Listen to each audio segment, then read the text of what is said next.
Bonjour, je suis Caroline Lemonnier, analyste transgénérationnelle. Aujourd'hui, c'est avec plaisir que je viens vous parler des ruptures familiales. J'ai intitulé l'épisode numéro 1 « Qu'est-ce qu'une rupture ?» La rupture, c'est le fait de se rompre, de se briser. On s'arrache, on se déchire. C'est le fait de s'interrompre brutalement, c'est un changement soudain de l'état des choses. Une séparation, une interruption dans la relation. Une rupture est souvent violente pour celui qui la prend de plein fouet, car c'est une décision très arbitraire et tranchée. Les contacts étant rompus, il n'est plus possible de mettre des mots, des explications sur la motivation d'une telle décision. Pour celui qui subit cette rupture, cela laisse un sentiment de vide, d'incompréhension, parfois de colère ou de culpabilité.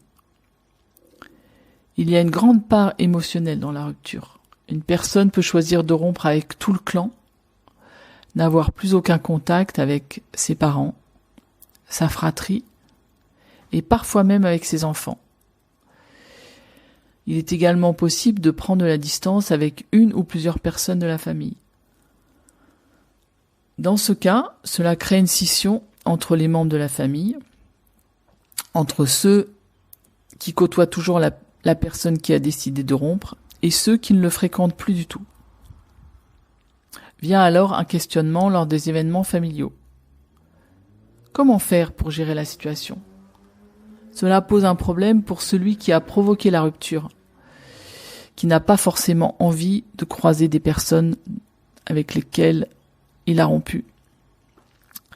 Mais aussi pour les autres membres de la famille qui doivent prendre en compte ce problème. Dans ma pratique, je conseille à ceux qui sont dans cette situation et qui ne veulent pas couper les ponts avec la personne en rupture, d'organiser par exemple une crémaillère en plusieurs fois.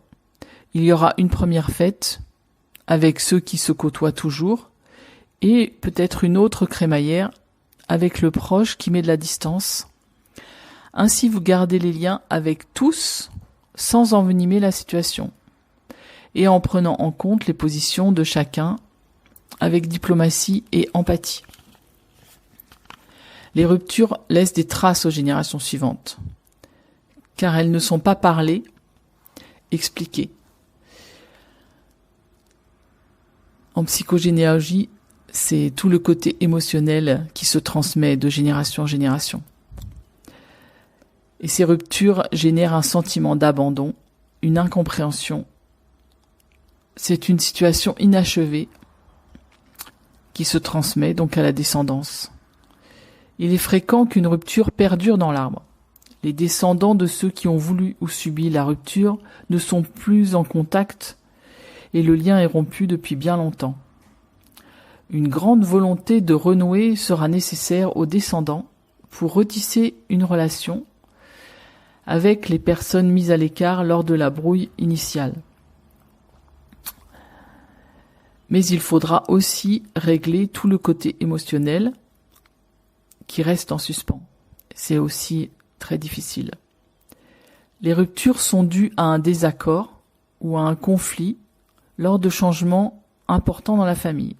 Ce sont souvent des moments où l'émotion est forte, car ce sont des situations difficiles à vivre, comme une séparation, un moment douloureux, un deuil. Les conflits naissent d'une différence de point de vue sur une situation donnée. En effet, chacun appréhende un problème, un événement, selon son vécu, ses relations avec les personnes de la famille, sa vision des choses et de la vie. L'argent est également un grand motif de discorde dans le clan. Nous en reparlerons lors de l'épisode sur les successions. Il est essentiel d'aller voir au-delà du discours des apparences. Un besoin impérieux de récupérer de l'argent peut parfois cacher un manque de reconnaissance familiale, un sentiment de ne pas avoir été assez aimé ou moins aimé par ses parents, délaissé au profit d'un frère ou d'une sœur.